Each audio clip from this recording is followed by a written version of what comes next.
अरिहंतों को नमन करे, सिद्धों की जयकार। आचार्य और उपाध्याय वंदन करो स्वीकार।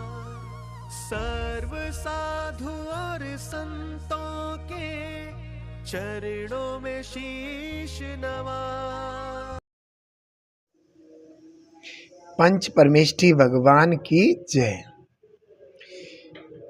यहाँ पर ग्रंथाधिराज कार्तिकेय अनुपेक्षा विराजमान है। इसके रचयिता आचार्य भगवान कार्तिकेय स्वामी हैं। यहाँ पर कार्तिकेय स्वामी ने इस ग्रंथ के माध्यम से 12 भावनाओं का विवेचन किया है। पिछले हम मंगलाचरण में भी 12 भावनाओं का छोटे रूप में भाव बता करके आए हैं। उसके बाद जो 12 भावनाओं के जिसमें नाम आए थे, दूसरी और तीसरी गाथा में भी हमने यहाँ पर 12 भावनाओं को स्पष्ट किया था कि कौन कौन सी भावना का क्या क्या भाव है। अब प्रारंभ करते हैं पहली भावना। 12 भावनाओं में पहली भावना अनित्य भावना है। इसे अध्रुव भावना भी कहते हैं, क्योंकि कोई भी वस्तु पर्याय की अपेक्षा सदाकाल रहने वाली नहीं है। ये अनित्य भावना उसी को दर्शा रही है। यह मूढ़ प्राणी अज्ञानता के कारण अन्य वस्तुओं को शाश्वत मानता है और ऐसा सोचता है कि शाश्वत बनी रहे पर्यायों की अपेक्षा, क्योंकि पर्याय कभी शाश्वत नहीं होती। जैसे किसी के माता पिता हैं, माता पिता से इतना स्नेह हो जाता है, अज्ञानता के कारण ये सोचते कि माता पिता मेरे कभी नष्ट ही नहीं होंगे, ऐसी अपेक्षा रख लेते। जब भी नष्ट हो जाते हैं, ख़त्म हो जाते हैं, तो रोता है, पीटता, अज्ञानता के कारण उसका जीवन बेकार हो जाता है, बड़ा परेशान हो जाता है और नए नए कर्मों का बंधन कर लेता है और उन्हीं के चक्कर में अपने पूरे मनुष्य जन्म को व्यतीत कर देता है, खो देता है। न धर्म करता, न आत्मचिंतन करता, अपने जीवन को व्यर्थ ही गंवा देता है। तो यहाँ पर ये बताया, ये प्राणी जगत की जितनी भी वस्तुएं हैं, पर्याय की अपेक्षा देखो तो कोई भी नित्य नहीं है। अब माता पिता की भी बात करें तो द्रव्य दृष्टि से देखा जाए तो उनका आत्मा पहले भी था, अब भी मेरे माता पिता के रूप में था, अब इसके बाद भी कहीं ना कहीं उनका आत्मा किसी दूसरी पर्याय में होगा। पहली पर्याय का नाश हुआ तो मेरे माता पिता बने, उस पर्याय का उत्पाद हुआ। अब फिर इस पर्याय का विनाश हुआ तो अगले पर्याय में उत्पाद हुआ। तो पर्याय की अपेक्षा कोई भी द्रव्य सदाकाल रहने वाला नहीं है। हम रोते रहते हैं, अरे रोने की क्या ज़रूरत है, ये पर्याय नष्ट हुई, पड़मन हुआ, दूसरे पर्याय का उत्पाद हो गया। द्रव्य पहले भी वही था, अब भी वही था और आगे भी वही है। द्रव्य द्रव्यार्थिक नहीं की अपेक्षा सदाकाल रहने वाला है, चाहे वो कोई सी भी पर्याय में हो। तो यहाँ पर यही बताया जा रहा है कि यह जीव हमेशा वस्तु को नित्य मानकर और ऐसा समझता है वस्तु सदाकाल मेरे पास रहेगी।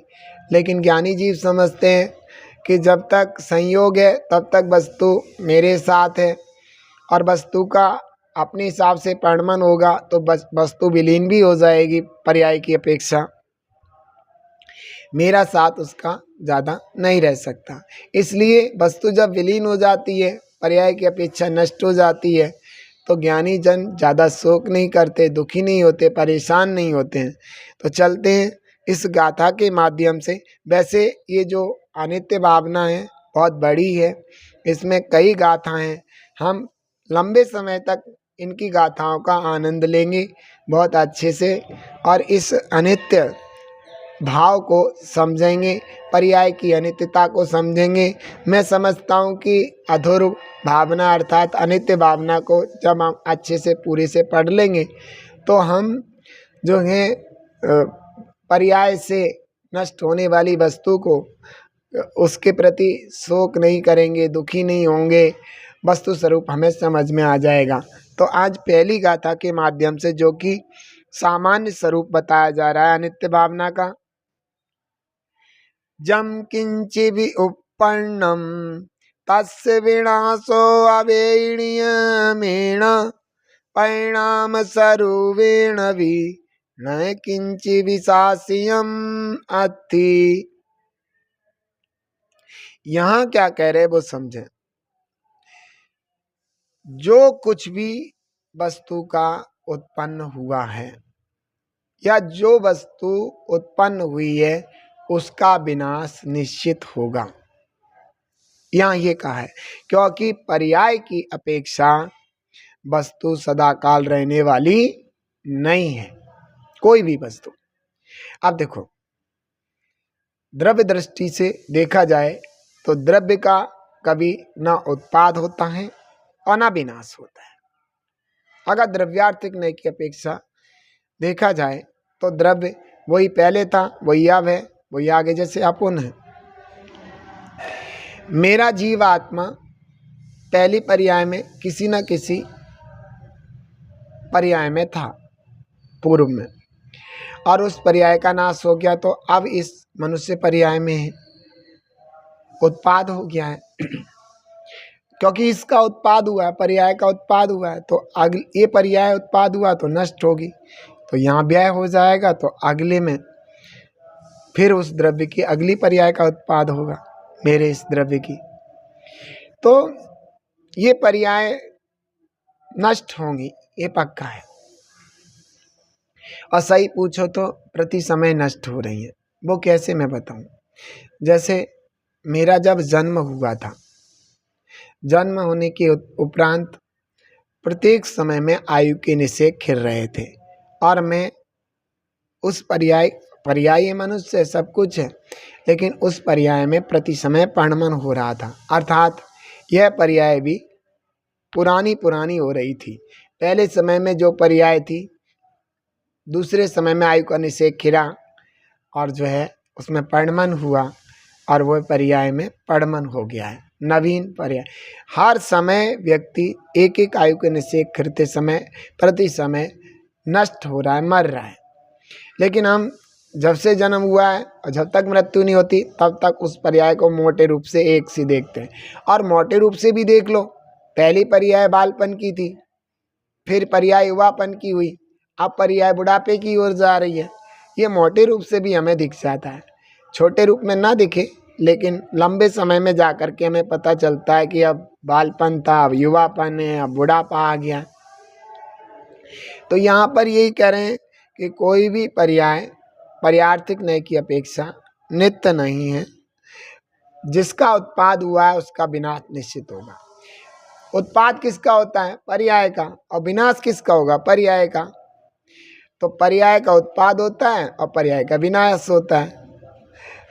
द्रव्य पर्यार्थिक नय की अपेक्षा अगर द्रव्य को देखा जाए तो पर्याय नाश होती है तो द्रव्य का नाश माना जाता है।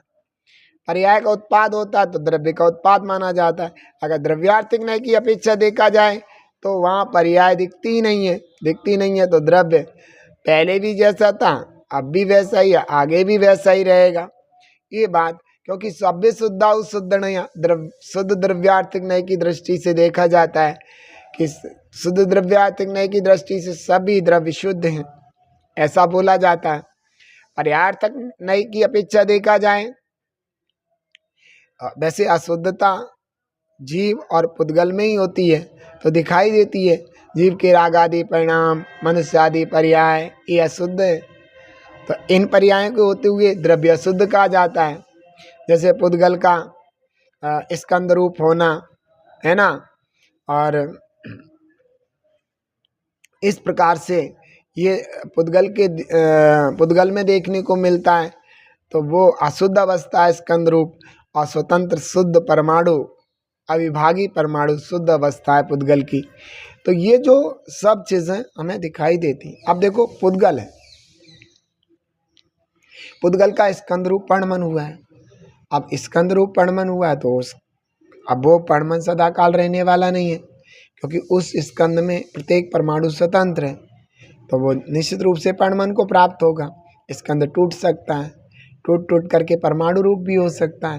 तो इस तरीके से पर्याय की अपेक्षा देखा जाए तो वस्तु सदाकाल रहने वाली नहीं है। तो यहाँ कहा है कि जो कुछ भी उत्पन्न हुआ है अर्थात पर्याय उत्पन्न होती हैं तो उनका विनाश निश्चित और नियम से होगा। ऐसा नहीं है कि उनका विनाश ना हो, क्योंकि पर्याय की अपेक्षा से कोई भी वस्तु सदाकाल रहने वाली नहीं है। अब अपन लोग बड़े दुखी हो जाते इस बात को लेके। अभी पीछे भी मैंने बताया था कि हम यही समझते हैं कि सदाकाल सामने वाला एक जैसा ही रहे, मेरे अनुकूल ही रहे। ऐसा कभी नहीं हो सकता। सामने वाला तुम्हारे अनुकूल सदाकाल रहे ऐसा कभी नहीं हो सकता, क्योंकि परिणाम वस्तु का स्वभाव है, परिणमन करना वस्तु का स्वभाव। आज मेरे पुण्य का उदय है तो सामने वाले हमें ऐसे मिलेंगे, वे हमारे अनुकूल परिणमन करेंगे। हम ये चाहते कि सामने वाले सदाकाल मेरे अनुकूल परिणमन करें, सो कभी नहीं हो सकता कि वस्तु की व्यवस्था है। हमारे पुण्य का उदय है तो सामने वाले हमारे अनुकूल परिणमन करें। ऐसा नहीं है कि मेरे पुण्य के कारण वो सामने वाले नौकर बने हुए मेरे और मेरे अनुरूप परिणमन कर रहे हैं। वे स्वतंत्र द्रव्य हैं, उनका परिणमन अपने रूप में हो रहा है, हमारा परिणमन अपने रूप में हो रहा है। अब हमारे पुण्य का उदय है तो सामने वाले हमें ऐसे ऐसे मिलेंगे जो उनका परिणमन हमारे अनुकूल हो, वे ही मिलेंगे। उनका परिणमन ऐसा होना हो और वो मुझे अच्छा लगता हो, ऐसी व्यवस्था है वस्तु की। तो हम इस बात को अच्छे से समझें। और जब हमारे पाप का उदय आता है तो सामने वाले हमें ऐसे मिलते हैं जो हमारे प्रतिकूल परिणमन करने वाले होते हैं। उनकी अपने प्रतिकूल परिणमन की व्यवस्था अपनी है, लेकिन मेरे पुण्य का उदय, जब हमारे पाप का उदय आता है तो तब हमें उन्हीं का संयोग मिलता है और ऐसी व्यवस्था बन जाती है। तो हमें ऐसे में क्या करना चाहिए? हमें ऐसे में बड़े आराम से उस वस्तु व्यवस्था को समझना चाहिए। सामने वाले की कोई गलती या प्रॉब्लम्स नहीं है, सारी गलती प्रॉब्लम्स हमारी हैं कि हमारा पुण्य और हमारा पाप, हमारे पुण्य का परिणमन, हमारे पाप का परिणमन हमने पिछले समय में कर्मों को बांधा है। जैसे जैसे कर्मों को बांधा है वैसे वैसे कर्मों का उदय हमारे जीवन में दिखाई देता है। अब ऐसा हमें वह भोगना पड़ता है। तो अब देखो, हमने पुण्य बांधा है तो पुण्य का उदय होगा तो हमें सब कुछ अनुकूल दिखाई देगा। हाँ, सामने वाला प्रतिकूल हो तब भी हमें अनुकूल दिखाई देगा। ये भी बड़ी विचित्र बात है कि मेरा पुण्य का उदय है तो सामने वाला मेरा प्रतिकूल भले ही हो लेकिन वो मेरे को अनुकूल दिखाई देगा। मेरे पाप का उदय है, सामने वाला मेरे वो बढ़िया है, अनुकूल है, लेकिन फिर भी हमें प्रतिकूल दिखाई देगा मेरे पाप का उदय आने पर। ये बात ध्यान रखें। सारा का सारा किस्सा जो कुछ भी है वो परिणाम का है, पर्याय का। तो इन बातों को विशेष ध्यान रखेंगे हम कि परिणमन वस्तु का स्वभाव है, हम ऐसा समझें। और वस्तु की अनित्यता अर्थात परिणमन और पर्याय को समझें तो हमारे जीवन में बड़ा सुकून आ सकता है। हम अपने जीवन को बड़ा अच्छा बना सकते हैं, हम अपने जीवन को पवित्र और विशुद्ध बना सकते हैं। इस बात का जरा बढ़िया से ख्याल रखना है कि हम विचलित ना हों। विचलित हम कब नहीं होंगे? जब हम वस्तु व्यवस्था को समझ लेंगे। अब देखो, ये भी ध्यान रखें, द्रव्यार्थिक न्याय की अपेक्षा देखा जाए तो जितने भी जीव द्रव्य हैं वे सिद्धों जैसे हैं, सिद्धों जैसे हैं, सिद्धों जैसे। जितने भी जीव द्रव्य हैं वे सब सिद्धों जैसे। बोलो पंच परमेष्ठी भगवान की जय।